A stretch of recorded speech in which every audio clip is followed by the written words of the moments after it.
En las últimas semanas hemos venido hablando acerca del plan de Dios con la nación de Israel. El primer tema que tratamos fue sobre la elección soberana de Dios. Y el domingo pasado vimos el tema, la razón del tropiezo de Israel. Y el día de hoy voy a tratar el tema titulado El remanente de Israel. La palabra remanente se refiere a una parte de un todo o lo que queda de algo. Como sabemos, Dios hizo un pacto con Abraham en Génesis capítulo 12, donde el Señor eh, le, va, le va a decir, vete de tu tierra y de tu parentela y de la casa de tu padre a la tierra que yo te mostraré, y haré de ti una nación grande y te bendeciré y engrandeceré tu nombre y serás bendición. Bendeciré a los que te bendijeren y a los que te maldijeren maldeciré. Y serán benditas en ti todas las familias de la tierra. Esta bendición no solamente fue para el patriarca Abraham, sino para su descendencia, en singular. Gálatas 3:16 dice que las promesas fueron hechas a Abraham y a su descendencia. No dice ya las descendencias como refiriéndose a muchas, sino más bien a una, y a tu descendencia, la cual es Cristo. Dios eligió a Israel como su pueblo y les dio la tierra de Canaán, la tierra prometida. Y la elección de Israel, como ya vimos en los temas pasados, en el capítulo 9 y 10, no tiene nada que ver con méritos, con nada que ellos hayan hecho. Es más, en Deuteronomio, capítulo 9, versículo 6, el Señor les dice, comprende pues que no es por tu justicia que el Señor tu Dios te da esta buena tierra para que la poseas, pues eres un pueblo de dura cerviz. Dios les recuerda a los israelitas que eran un pueblo rebelde. Eso significa dura cerviz. Y les dice esto para que no se jacten de su posición, de su elección. Dios los escogió a ellos para que fuesen un ejemplo a las demás naciones y para que mostrasen la grandeza y santidad de Dios. Pero como sabemos, Israel falló en la misión que Dios les había encomendado. Y eso fue a raíz de su rebeldía y desobediencia. Pablo le va a decir en Romanos capítulo 10, versículo 21, pero en cuanto a Israel, dice, todo el día he extendido mis manos a un pueblo desobediente y rebelde. Y aquí viene la pregunta que Pablo hace en el siguiente versículo, ya es Romanos capítulo 11, versículo 1, y que va a dar al inicio del tema de hoy. La pregunta que Pablo hace es, ¿acaso ha desechado Dios a su pueblo? Leamos Romanos capítulo 11, versículos del 1 al 5. Digo entonces, ¿acaso ha desechado Dios a su pueblo? De ningún modo, porque yo también soy israelita, descendiente de Abraham, de la tribu de Benjamín. Dios no ha desechado a su pueblo, al cual conoció con anterioridad. ¿O no sabéis lo que dice la Escritura en el pasaje sobre Elías? ¿Cómo suplica Dios contra Israel? Señor, han dado muerte a tus profetas, han derribado tus altares, y yo solo he quedado y atentan contra mi vida. Pero, ¿qué le dice la respuesta divina? Me he reservado 7,000 hombres que no han doblado la rodilla a Baal. Y de la misma manera, también ha quedado en el tiempo presente un remanente conforme a la elección de la gracia de Dios. Oremos. Amado Padre, Dios Todopoderoso, Creador del cielo y de la tierra, te damos gracias, Señor, por esta mañana. Gracias, amado Padre, por permitirnos venir delante de tu presencia, Señor. Poder estar juntos, Señor, para alabar y glorificar tu santo nombre. Y en este tiempo, bendito Padre, que vamos a escuchar tu santa y bendita palabra, te pedimos, Señor, que seas tú guiándonos, que seas tú abriendo nuestras mentes, Señor, y haciendo sensibles nuestros corazones para poder escuchar tu palabra, bendito Señor. Bendice la vida de cada uno de mis hermanos, Señor. Sé tú con nosotros, guiándonos, Señor, en todo lo que hagamos. Y te pido, bendito Padre, que abras mi boca, Señor, y des claridad a mis palabras. Dame gracias, Señor, al momento de predicar tu palabra. Me pongo en tus manos, bendito Padre.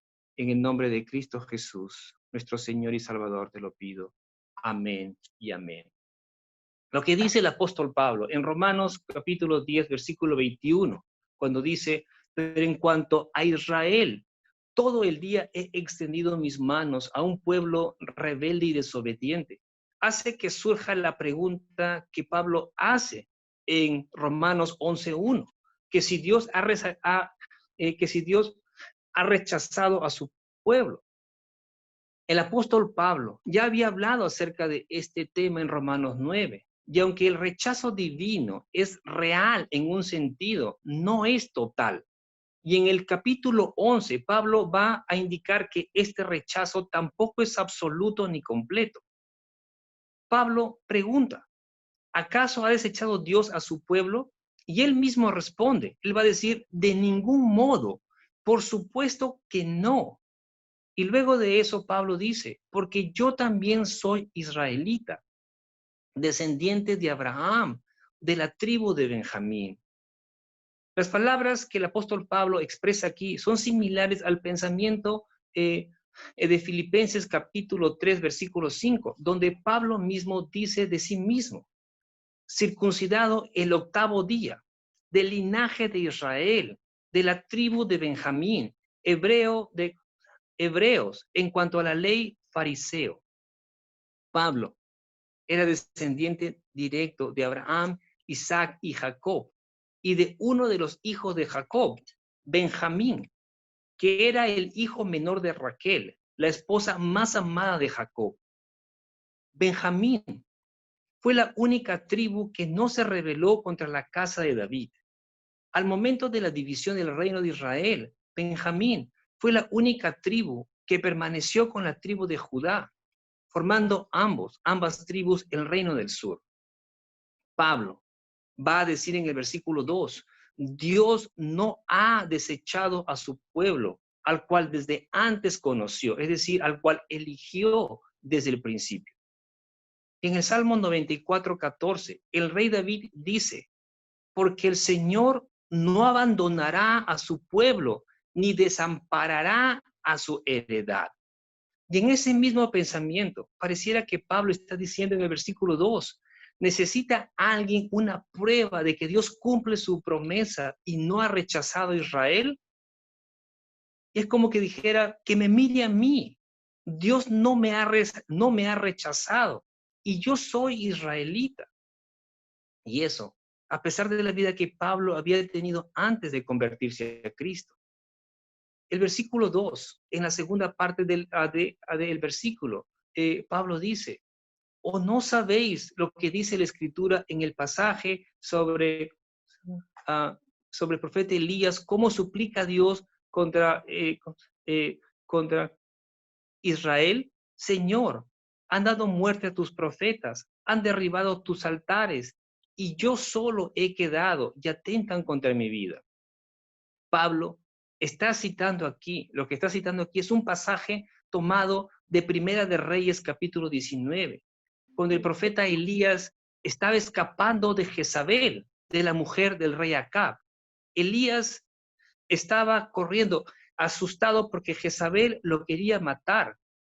¿Y qué hizo Elías? Va y se esconde en una cueva en el monte Horeb.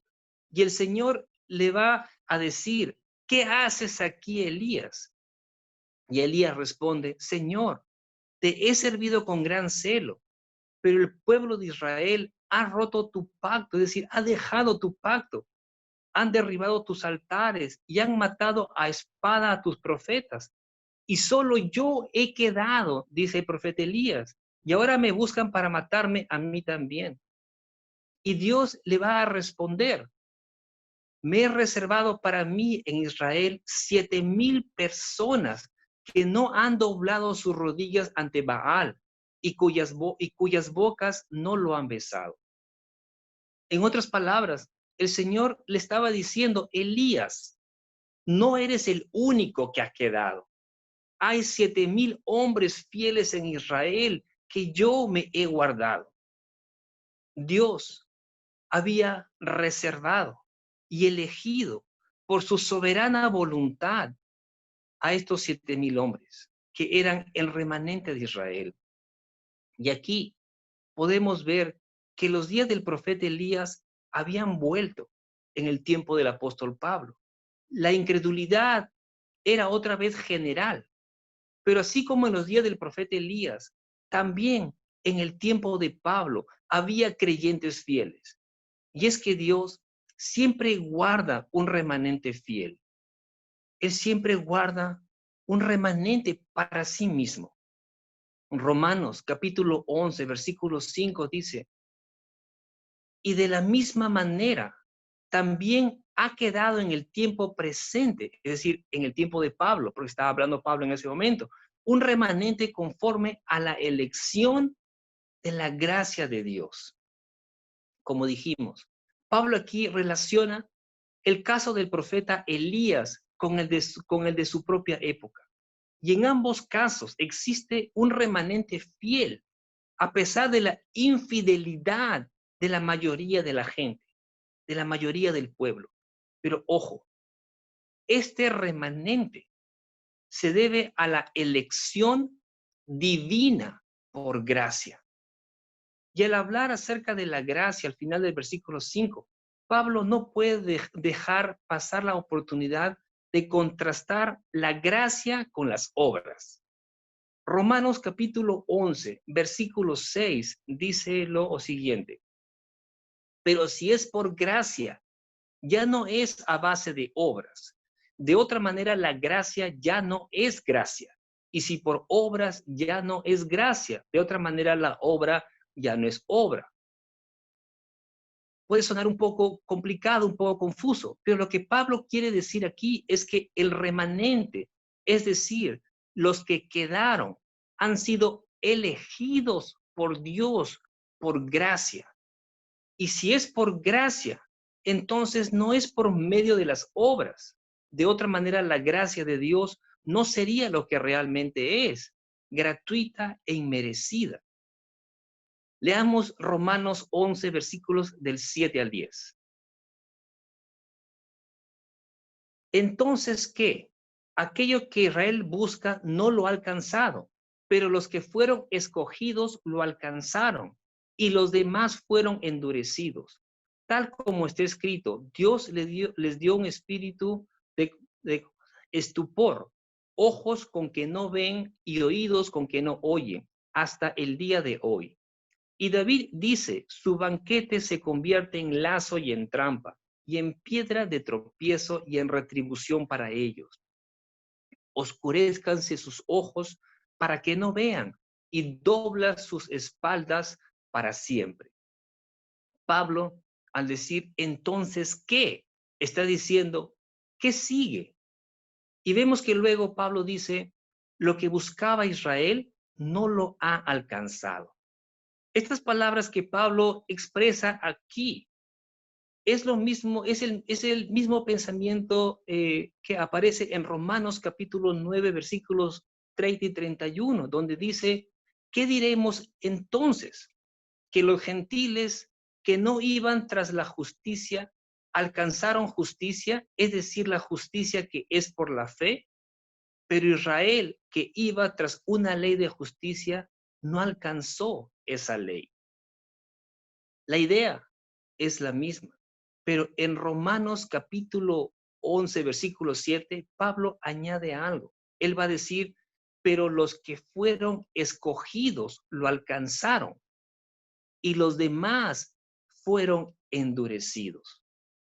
Y es que Israel, como nación, buscaba afanosamente la justicia, pero no lo hacían del modo de Dios, no lo hacían como Dios les había dicho, sino que ellos iban tras la justicia como ellos pensaban, como ellos querían, y por eso no lo alcanzaron.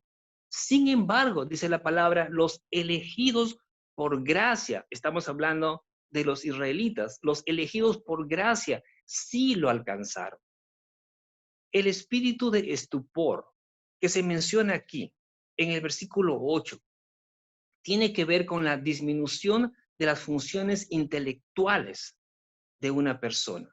En otras palabras, tiene que ver con una pesadez mental y moral, con una apatía.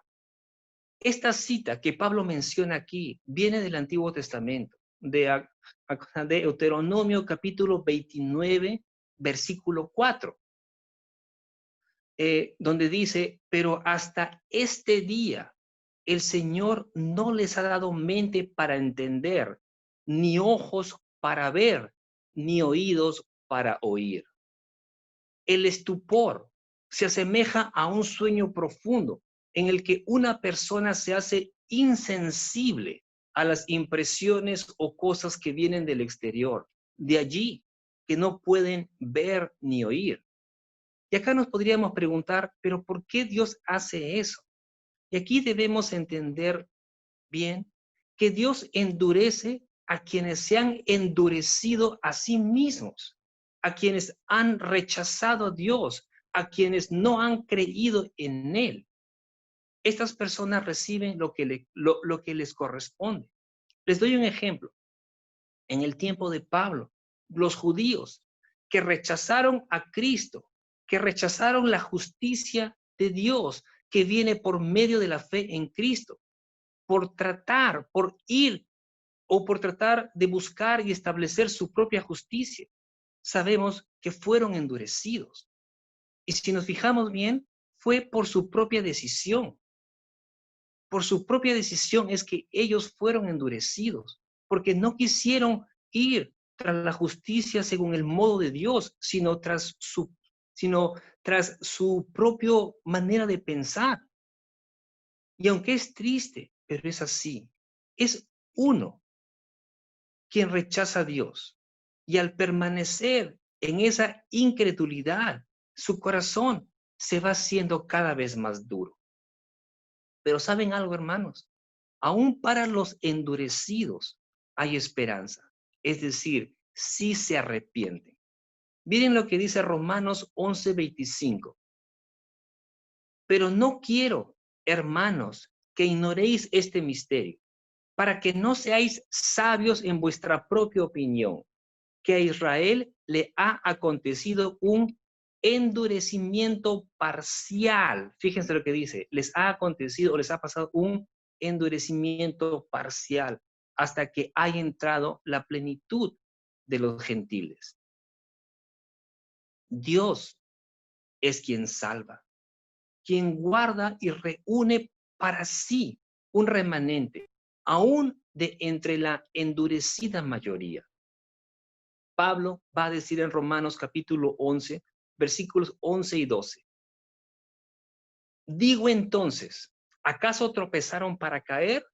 De ningún modo, pero por su transgresión, es decir, de los judíos, ha venido la salvación a los gentiles para causarles celos. Y si su transgresión es riqueza para el mundo y su fracaso es riqueza para los gentiles, ¿cuánto más será su plenitud? Pablo aquí pregunta, ¿acaso tropezaron para caer? ¿O era su perdición final e irrevocable lo que Dios tenía en mente? El apóstol contesta, de ninguna manera. Claro que no, dice Pablo. Claro que no, de ningún modo. Pero debido al rechazo de Cristo por esa generación, por la generación en el tiempo de Pablo, es que vino la salvación a los gentiles, es decir, a nosotros. Pablo va a decir que si la transgresión de los judíos, es decir, el rechazo a la oferta de salvación que Dios les estaba dando, es riqueza para el mundo. Imagínense cuánto más grande será para el mundo cuando los judíos por fin acepten al Señor. Y luego de decir eso, Pablo se va a dirigir a los creyentes gentiles que estaban en Roma. Leamos Romanos 11, versículos del 13 al 18. Pero a vosotros hablo gentiles. Entonces, puesto que yo soy apóstol de los gentiles, honro mi ministerio. si en alguna manera puedo causar celos a mis compatriotas y salvar a alguno de ellos. Porque si el excluirlos a ellos es la reconciliación del mundo, ¿qué será su admisión sino vida de entre los muertos? Y si el primer pedazo de masa es santo, también lo es toda la masa. Y si la raíz es santa, también lo son las ramas. Versículo 17. Pero si alguna de las ramas fueron desgajadas y tú, refiriéndose a los gentiles, siendo un olivo silvestre, fuiste injertado entre ellas y fuiste hecho participante con ellas de la rica savia de la raíz del olivo. No seas arrogante para con las ramas, pero si eres arrogante, recuerda que tú no eres el que sustenta la raíz, sino que la raíz es la que te sustenta a ti.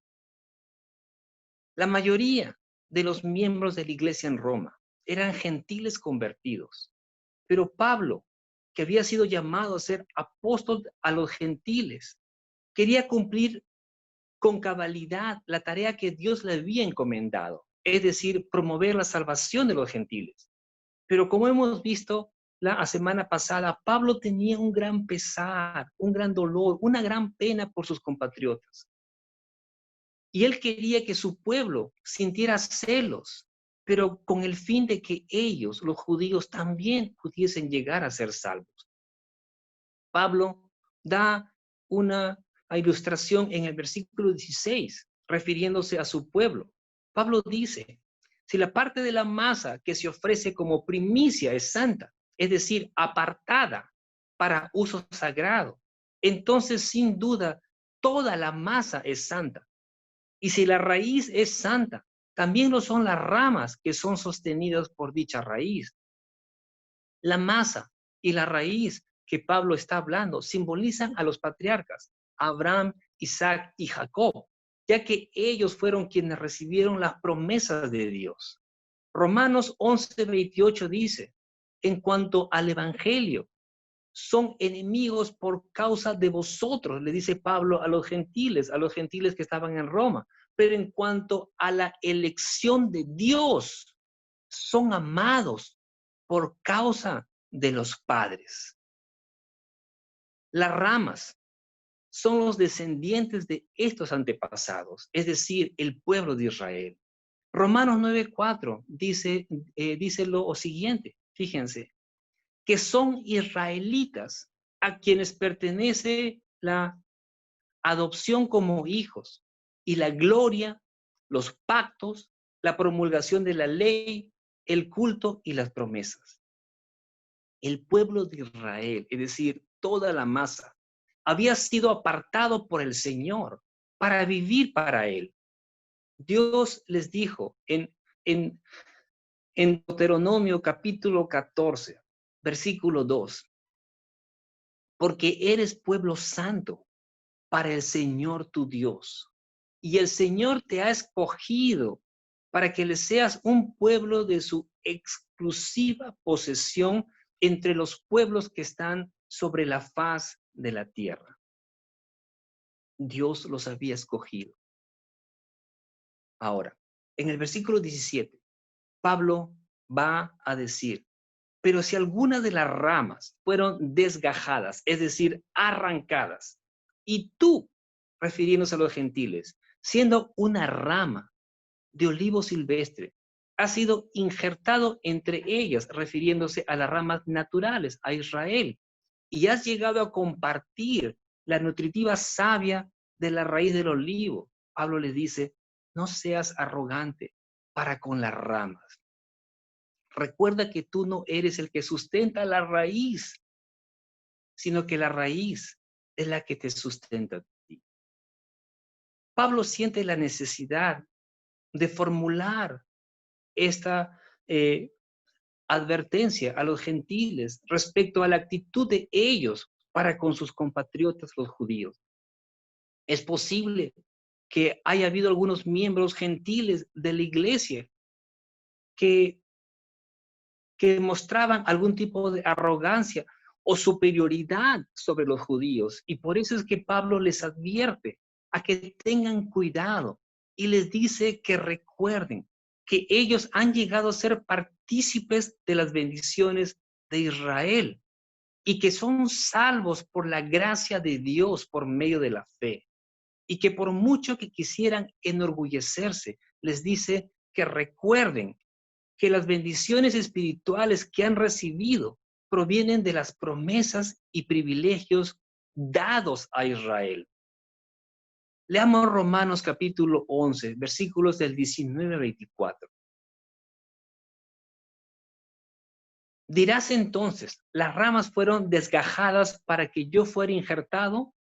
Muy cierto, fueron desgajadas por su incredulidad, pero tú, por la fe, te mantienes firme. No seas altanero, sino teme, porque si Dios no perdonó a las ramas naturales, tampoco a ti te perdonará. Mira pues la bondad y la severidad de Dios. Severidad para con los que cayeron, pero para ti, bondad de Dios, si permaneces en su bondad. De lo contrario, también tú serás cortado. Versículo 23.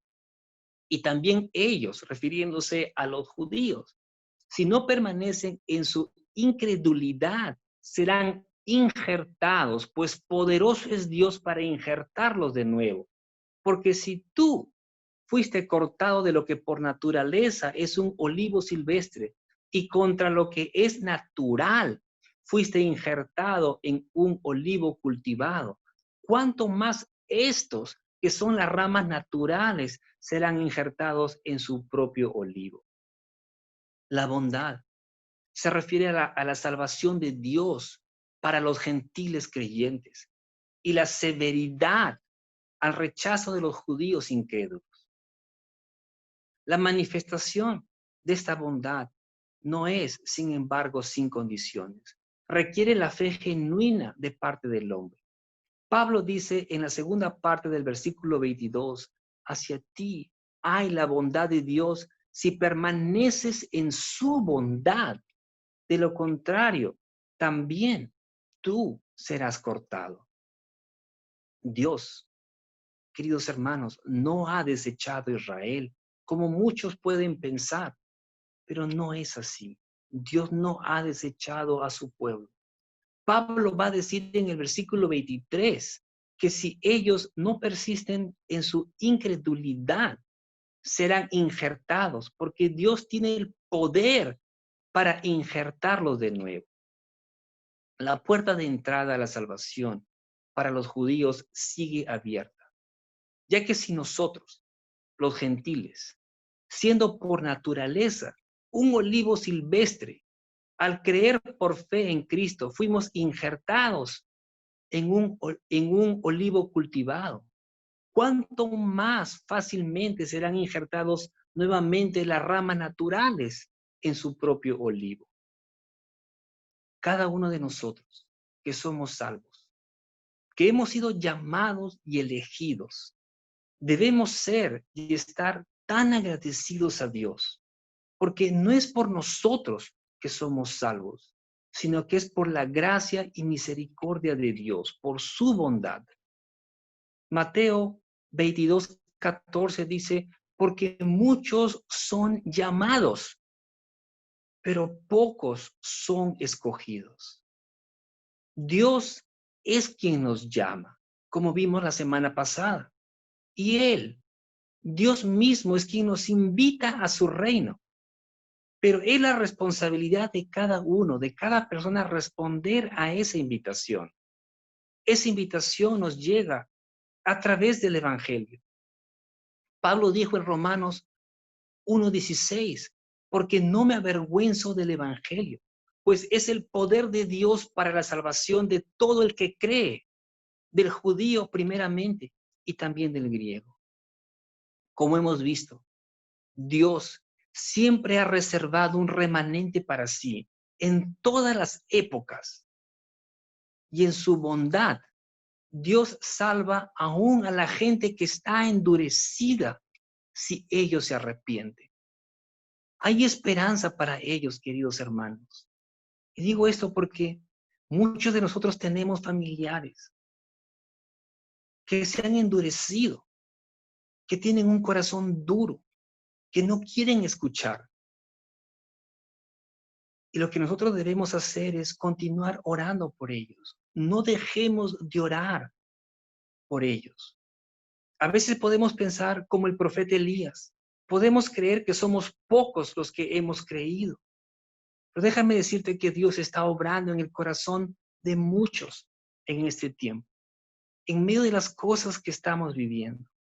Y es Dios el más interesado en el que la gente se salve. Pero ¿saben algo? El Señor nos ha encargado a nosotros, a sus hijos, la responsabilidad de predicar el Evangelio, porque a través del mensaje del Evangelio, muchos vendrán a Cristo, muchos responderán a la invitación de Dios. Ya para terminar, quiero que reflexionemos en lo que el apóstol Pablo dice en el versículo 22 acerca de la bondad y de la severidad de Dios. Dios, queridos hermanos, es infinitamente bueno, pero también es perfectamente santo y perfectamente justo. Y Él no puede tratar el pecado con indiferencia. Y el más grande pecado que el hombre puede cometer contra Él es rechazar a su Hijo, a nuestro Señor Jesucristo. El mayor pecado es permanecer eh, es, es permanecer en incredulidad. Esa fue la razón de por qué las ramas naturales del olivo fueron desgajadas. No hay pecado más grande que ese, que rechazar a Cristo, que vino al mundo como hombre para salvarnos de nuestro pecado y de nuestra culpa. Si aún no tienes a Cristo en tu corazón, Dios en su bondad te está dando la oportunidad de salvarte por medio de la fe en Jesucristo. Juan capítulo 3, versículo 16 dice, porque de tal manera amó Dios al mundo, que dio a su Hijo unigénito, para que todo aquel que cree en Él no se pierda. Fíjense lo que dice, no se pierda, mas tenga vida eterna. Si Dios te está llamando, no rechaces su invitación. Ven a Él y serás injertado en el árbol del olivo. Alcanzarás la justicia de Dios. Serás salvo. Y todo eso por la bondad de Dios. Pero si no deseas recibir su bondad, entonces recibirás la severidad de Dios. Porque eso es lo que tú quisiste, lo que uno eligió. Y yo espero, querido amigo, que lo que hemos escuchado en esta mañana te haga meditar si es que aún tú no conoces del Señor. Dios desea salvarnos. Dios es quien nos llama. Y si tú respondes a su llamado, si tú respondes a su invitación, entonces tú eres uno de los elegidos. Dios los bendiga a cada uno de ustedes, mis queridos hermanos del Redentor. Les deseo que pasen una hermosa tarde en familia. Reciban un fuerte abrazo y ya nos vemos entre semana. Oremos. Amado Padre, Dios Todopoderoso, te damos gracias, Señor, por tu palabra. Gracias, amado Padre, porque a través de ella, Señor, tú nos muestras tu bondad, Señor. Nos muestras, amado Padre, que todos aquellos que hemos creído en ti, Señor, que hemos rendido nuestras vidas a ti, Señor, es porque tú nos has elegido, bendito Padre. Y te damos gracias por eso, Señor. Y te pedimos, amado Padre, que guardes nuestro corazón, que nos ayudes a reconocer siempre, Señor, que no fue por nosotros, por nada que nosotros hagamos hecho, sino que fue por tu gracia y misericordia, Señor. Amado Señor, ayúdenos a ser humildes, Señor, a no sentirnos más que los demás, a reconocer que todo es por ti, Señor. Y te pido, bendito Padre, por todas aquellas personas y especialmente, Señor, por nuestros familiares, Señor, que aún no han venido a tus pies y que a pesar que nosotros les hablamos acerca de ti, tienen el corazón endurecido, bendito Padre. Te pido que tengas misericordia de ellos, Señor, y que los puedas traer hacia ti, Señor. Y más aún, Señor, viendo los tiempos en los que vivimos, bendito Padre. Amado Señor, ten misericordia de ellos y ten misericordia de nosotros, Señor. Ayúdanos como iglesia, Señor, a permanecer firmes, Señor, a poder terminar la carrera que tenemos por delante. Bendice la vida de cada uno de mis hermanos, Señor. Y te damos gracias por este día, Señor. Gracias por tu santa y bendita palabra. Recibe toda la gloria y toda la honra. En el nombre de Cristo Jesús, nuestro Señor y Salvador, oramos y te damos gracias. Amén y amén.